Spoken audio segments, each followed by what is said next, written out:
এত ছাত্র আন্দোলন লিড করেছি, জামাতের শিবিরের কারোর সাথে আমার কখনো আন্দোলন সংগ্রাম নিয়ে আলাপ আলোচনা নেই। তাদের পরামর্শ আমি কখনো আমার সাথে সুযোগ হয় নাই কিংবা গ্রহণ করি নাই। তাদের আন্দোলনকে আমি রেকগনাইজ করি। মানে স্পিকার, আমি শুধু 2-3টি নিউজ লিঙ্ক আমাদের বন্ধুদের উদ্দেশ্যে পড়ে শোনাতে চাই, আমাদের সংসদ সদস্যের উদ্দেশ্যে, যেটা গতকালকে আমাদের একজন মাননীয় সংসদ সদস্য জনাব আন্দালি ব্রাহ্মণ পার্থ তার বক্তব্যে বলেছেন, আমরা যে গত 17 বছর লড়াই সংগ্রাম করেছি, দেশের মানুষের মুক্তির সংগ্রামকে এগিয়ে নিয়েছি, আমরা সেটি জেনজির সাথে, তরুণ প্রজন্মের সাথে কানেক্ট করতে পারছি না, যার ফলে তারা হয়তো সঠিক বিষয়টা জানছে না। 2020 সালে দীর্ঘ 28 বছর পর অনুষ্ঠিত ঢাকা বিশ্ববিদ্যালয়ের ডাকসু নির্বাচনের ভিপি নির্বাচিত হয়ে ওই ডাকসুর কক্ষে বসেই সাক্ষাৎকারে বলেছিলাম, সরকারের পতন ছাড়া দেশের মানুষের মুক্তি নেই। 16 জুলাই 2020। মাননীয় স্পিকার, জুলাইয়ের 26শে জুলাই 2024 বাংলা ট্রিবিউনের একটি নিউজ, সেখানে লেখা আছে আন্দোলনকারীদের দাবি দেওয়া লিখে দিয়েছিলেন নূর। একই দিনের দৈনিক কালবেলার একটি নিউজ, আজকের আমাদের সংসদ বিরোধী দল চিফ হুইপের ছবি, মাঝখানে আমার ছবি, তার বাম পাশে সার্জিস আলমের ছবি দিয়ে বলা হয়েছে দুই সমন্বয়কে নিয়ে সরকার পতনের আলোচনা, নূরের সরকার পতনের আলোচনা। বাংলা বিডি নিউজ 24.com 26শে জুলাই সেতু ভবনের নাশকতা, নূর কারাগারে রিমান্ডে নির্যাতনের অভিযোগ, আন্দোলনকারীদের 8 দফা কর্মসূচি নুরুল হক নূর লিখে দিয়েছিলেন বলে তথ্য রয়েছে ডিবি তদন্ত কর্মকর্তা।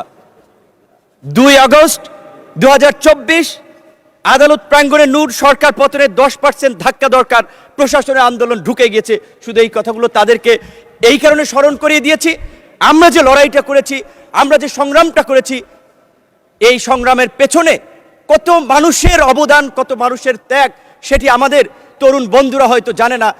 তারা হয়তো মনে করেছে ফুটবলের 90 মিনিটের খেলায় হয়তো চান্সে কেউ 5 মিনিটে গোল দিয়ে দিয়েছে, তারা ভেবেছে আমরাই সেরা খেলোয়াড়, কিন্তু তারা খেলোয়াড় নয়। মাননীয় স্পিকার, এই জুলাইয়ের 12ই জুন 2024 আনুষ্ঠানিকভাবে যুগপৎ আন্দোলনের বৈঠকে বিএনপির গুলশান কার্যালয়ে আজকের বিএনপির মহাসচিব এবং একই সাথে স্থানীয় সরকার মন্ত্রী জনাব মির্জা ফখরুল ইসলাম আলমগীর, অর্থ পরিকল্পনা মন্ত্রী জনাব আমির খসরু মাহমুদ চৌধুরী সহ অন্যান্য আমাদের প্রতিনিধি দলে যারা ছিলেন, তাদের সাথে আলোচনায় বলেছিলাম এই ছাত্র আন্দোলনের স্ফুলিঙ্গ বারুদের মতো জ্বলে উঠবে, এই ছাত্রদের পাশে থাকতে হবে, আপনারা ছাত্র দলকে সেইভাবে নির্দেশনা দিন।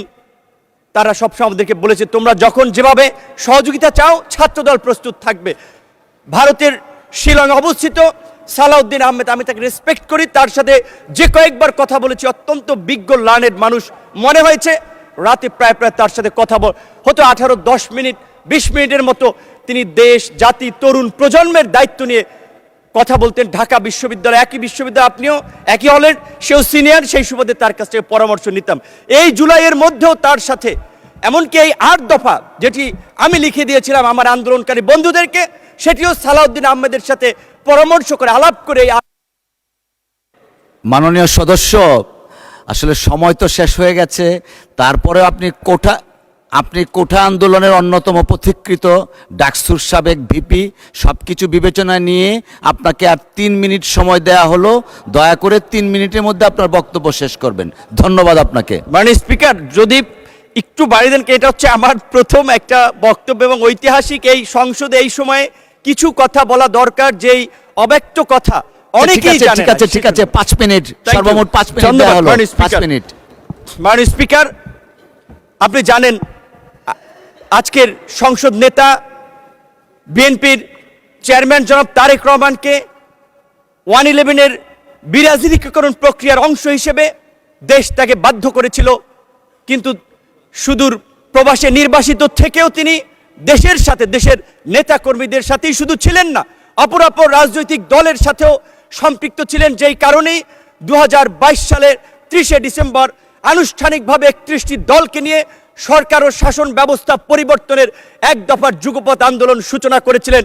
এবং আজকের আমাদের বন্ধুরা যে সংস্কারের কথা বলছে, সেই সংস্কার আমরা 2022 সালে 31 দফা রাষ্ট্র সংস্কারের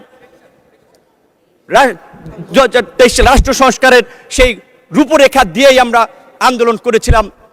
এমনকি এই 24-এর গণ অভ্যুত্থানের পূর্বেও আমাদের আজকের অনেক সংসদ সদস্য এবং সেই সময়ের আন্দোলনের বন্ধুরা আমাকে দায়িত্ব দিয়েছিলেন, বলেছিলেন আপনি কনফার্ম করেন এই আন্দোলনে বিএনপি আমাদের সাথে আছে, সাপোর্ট করবে, তবেই আমরা এক দফাতে আমরা যেতে পারি।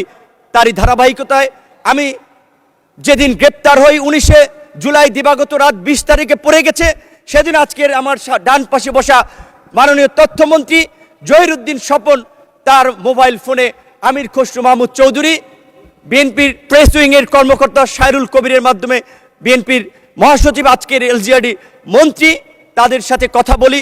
হেফাজতের নেতা থেকে শুরু করে অন্যান্য রাজনৈতিক দলের নেতৃবৃন্দের সাথে যোগাযোগ করেছিলাম, কিন্তু আমি স্পষ্টভাবেই বলবো আমি জামাত ইসলামের বিগত দিনের কন্ট্রিবিউশনকে অ্যাকনলেজ করি, কিন্তু আমার সাথে আনুষ্ঠানিকভাবে আন্দোলন সংগ্রামের বিষয়ে আমি এই যে ক্রাইসিস মোমেন্টে এত ছাত্র আন্দোলন লিড করেছি, জামাতের শিবিরের কারোর সাথে আমার কখনো আন্দোলন সংগ্রাম নিয়ে আলাপ আলোচনা নেই। তাদের পরামর্শ আমি কখনো আমার সাথে সুযোগ হয় নাই কিংবা গ্রহণ করি নাই, তাদের আন্দোলনকে আমি রেকগনাইজ করি।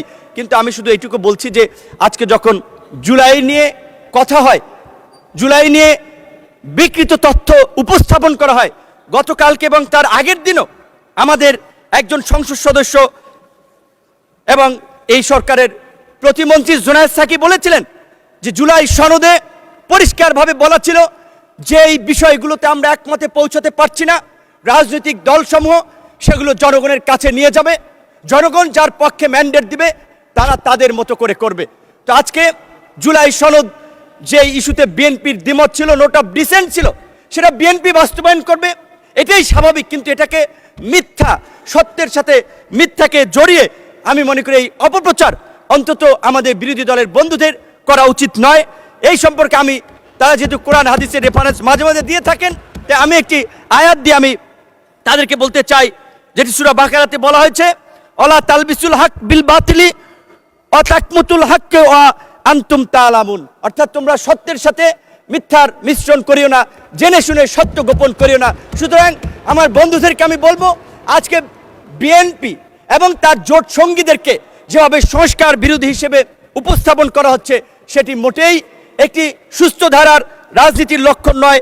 আজকে আমরা রাজনীতিতে গুণগত পরিবর্তনের কথা বলি, ইতিবাচক পরিবর্তনের কথা বলি। বাংলাদেশের সাবেক রাষ্ট্রপতি, সাবেক প্রধানমন্ত্রীর ছেলে, এই বাংলাদেশের জনগণের নেতা তারেক রহমানের লাইফস্টাইল, জীবনাচরণ, তার যে দেশ নিয়ে মিশন ভীষণ, আমরা তার মন্ত্রিসভায় কাজ করে আমরা দেখতে পাচ্ছি। তাই আমি আমার বিরোধী দলের বন্ধুদেরকে বলবো, আপনারা তর্কের খাতিরে তর্ক, বিরোধিতার খাতিরে বিরোধিতা না করে আল্লাহর রাস্তে এই 5 বছর এই সরকারকে গঠনমূলক সমালোচনা এবং ইতিবাচক পরামর্শের মাধ্যমে সহযোগিতা করুন। ইনশাল্লাহ আমরা তারেক রহমানের নেতৃত্বে আগামী 5 বছর এই দেশকে একটি অনন্য উচ্চতায় এগিয়ে নিয়ে যাব। আমি শুধুমাত্র আমার কথাটা শেষ করতে চাই রবার্ট ফ্রস্টের কবিতার 2-3টি লাইন দিয়ে, the woods are lovely, dark and deep, but I have promise to keep, and miles to go before I sleep, and miles to go before I sleep. ধন্যবাদ সকলকে।